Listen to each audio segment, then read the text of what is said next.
Right. Would you like to put your hands up to ask the questions? There we go. Got your question?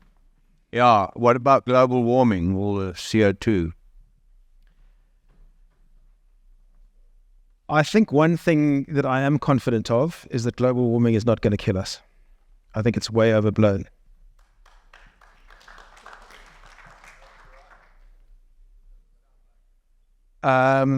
There are, I think, just even in the last few weeks, the whole narrative on man-made global warming has taken a few knocks. We've got the new chief of the IPCC saying, you know what, 1.5 degrees up isn't going to kill us, which is quite significant. You've got Tony Blair giving an interview with the New Statesman and saying, well, Britain's total amount of CO2 emissions is less than the increase in Chinese emissions every year. So we shouldn't kind of kill ourselves to cut that. We've got the 2022 Nobel Physics Prize winner saying that he seriously doubts that global warming is as big a threat as everybody makes out.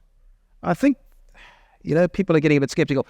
And there are two rather more sort of prosaic reasons for that. One is people in Europe who've committed to all these targets are finding how much it's going to cost them. And secondly, the whole of the kind of northwest of Europe has had a very cool summer. And we're always told that don't confuse weather and climate until it's obviously convenient for whoever's making the argument. But I think that has affected how people are looking at this. And I just have a feeling there's going to be a bit of a pullback on this. It doesn't mean that the belief in the need for alternative energy is going to disappear. It's going to be there. It's established. But the fact that all these net zero targets cannot physically be met because of the amount of mining that is going on. I mean, we need sort of twice as much copper as we've got. We just haven't got it. And nobody's opening new mines. One of the reasons that people aren't opening new mines is because of green opposition. It just gets really difficult and expensive. So, that circle is going to have to be squared somehow. It's not a big concern of mine. It is of a lot of people, including people in my party. This is an ongoing discussion. I wanted to ask regarding the bill specifically for the new oil and gas bill. In your opinion, is it good legislation once you put aside the racial set-asides, or is it something that in the future you think that, say, the coalition governments had to happen, it would need to get amended or, if not totally rewritten? We would like to amend it. It's got a couple of provisions also, which I'm not really sure about. Look, they're not through yet, but they're in the bill as it stands, that talk about how you have to give up parts of your lease as the time of your lease period goes on, which strike me as being possibly sort of the thin end of a BEE wedge. The problem with amending legislation like this is that you immediately diminish certainty. And when people are making multi-year, multi-billion-dollar investments, they want certainty. So if you keep chopping and changing the rules, as the ANC does, people start backing off, and we don't want people to back off. We want them here. So, can the oil companies live with it? If they can, cool. We'll change it as little as possible. Getting back to the Mossel Bay side, I'm not really, I've come at the gas industry. Now, they've been talking about that for the last 18 months, 2 years or something off Mossel Bay. We're part resident in Mossel Bay as well, or George area. Now, when that was actually came across the media, everyone got excited. The people in Mossel Bay, Hartenbos, that whole garden route, gas exploration, Petro SA, Moss Gas, the whole works. But what has been done in the last 2 years?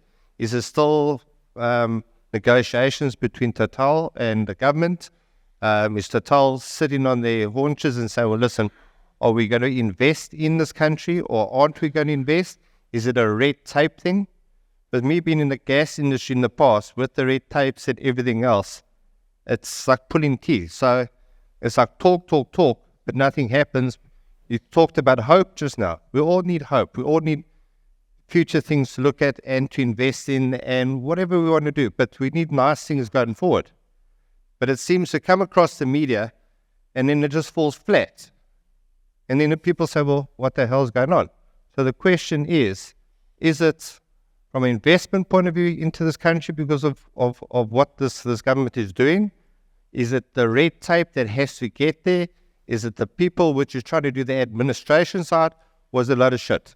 Yeah, I think it's all of that. I think it's government processes are very, very slow and frustratingly slow. As somebody who's not in government, I just look at these things and roll my eyes. It takes a long time to do anything, particularly this government. I think also Total are a bit nervous about the conditions under which the investment will take place, and it'll be quite an expensive one because of those conditions. So they haven't committed yet to this expenditure. They're going through this process of obtaining a production license, which is got a lot of environmental things that you have to do and so on, and that takes time. But I get the feeling that there's a bit of wait and see at the moment before they commit, and so it may not be it may be a couple of years before they do commit, and then it'll be quite slow again as it starts ramping up. If you look at the speed with which the Mozambique gas fields were developed, it takes a long time. These are very complicated things, as I'm sure you know. So yeah, it's all of that. But isn't it also what you've just said about the West Coast? If you're Total, you haven't got an endless or limitless budget. And if the West Coast is more prospective, why would you go to off Mossel Bay if you can see what's happening in Namibia and you're getting 100% strike rate? I think that might have something to do with it as well. If they then drill off the West Coast and they find similar or greater quantities of oil that is cheaper to take out, which one are you going to go for first? They may say, let's park Mossel Bay, go for the West Coast. So yeah, there's probably an element of that. Ben? Sorry, thanks, Alec. James, thank you so much for the speech. I think it was quite exciting. Linking this to the diamond rush and the gold rush, I think would get everyone in the room quite excited. I always worry that events like this also bring in a lot of really serious global thugs. Two quick questions. The first one is, you got excited speaking about a potential 60% injection into the state. Does that mean you oppose nationalization, or you just oppose it if it's under the ANC, which is corrupt? Because it looks like you like getting a lot of money as the state. And then the second one, looking at the belt, we speak West Coast, East Coast. In your opinion, why do you think the Sheikh of the UAE bought land in the Eastern Cape and invested in the airport? Could we maybe have a belt that runs across and maybe also add uranium? Because I'm not sure if it was covered. Thank you. Okay, wow. First of all, I think the Sheikh bought land because he likes hunting. Really, I don't think it's anything more than that. Secondly, nationalization, bad under any circumstances. Governments don't run things well. Governments can make rules and can enforce rules, but any time they try and do more than that, they stuff it up. We won't make that mistake. Those revenues that I'm talking about would come anyway, just under tax, royalties, etc. So no matter what the shade of government, if they invested, that's the kind of money that government would take out of it. And the reason that I want government to make money is because government's got a lot of stuff to do in this country. We've got to develop the place.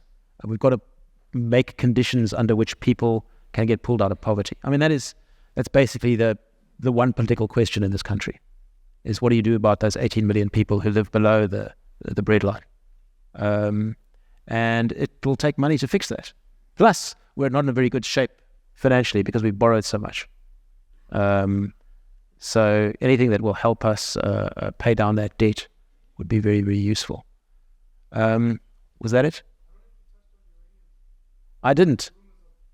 Oh, there is uranium in South Africa. And if you think, as I do, that nuclear is going to make something of a comeback, then uranium is going to be important. The uranium price has been depressed for a long time. People like we heard about Neil Froneman earlier, he's a notorious uranium bull, and he invested heavily in uranium some time back, a few years back, and the price just never went up. So it's one of those minerals that sits there, and everybody thinks one day somebody's going to make money out of this, but when that day is, we don't know. But when it comes, we've got some of it, and we can make some money out of it. So that'll be great.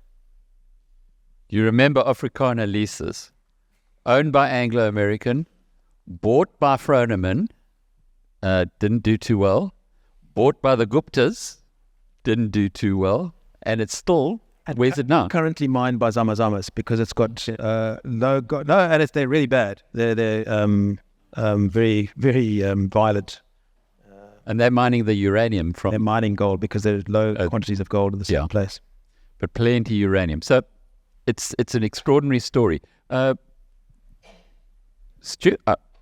David. At last. Thank you. I wanted to speak about gold. I think Neil Froneman developed the only mine in the last 30 years. What is stopping us developing our assets, and what can be done to improve the situation? Change the government. No, really.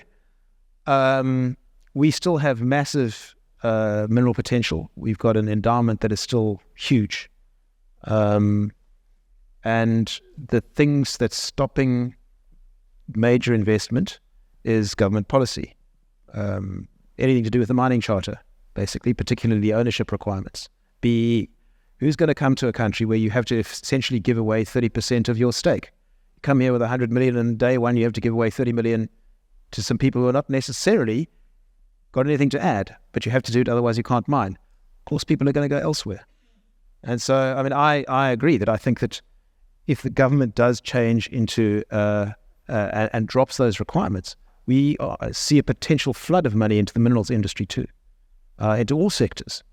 Gwede Mantashe was boasting, I think in about 2018-19, that he was going to up our share of the world exploration budget in minerals to 5%. Not so much. It's less than 1%. And it's not going anywhere. But, why look for minerals if you're not going to be able to develop them under profitable conditions? You just won't. You go elsewhere.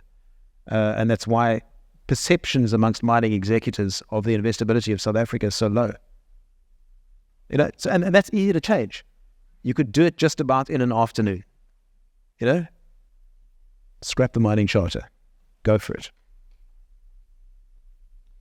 Inherent potential.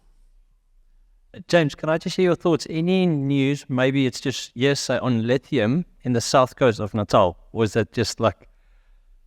I've been hearing rumors of lithium in various places, but I really don't know anything about it. It's a very sexy mineral at the moment because of alternative energies. I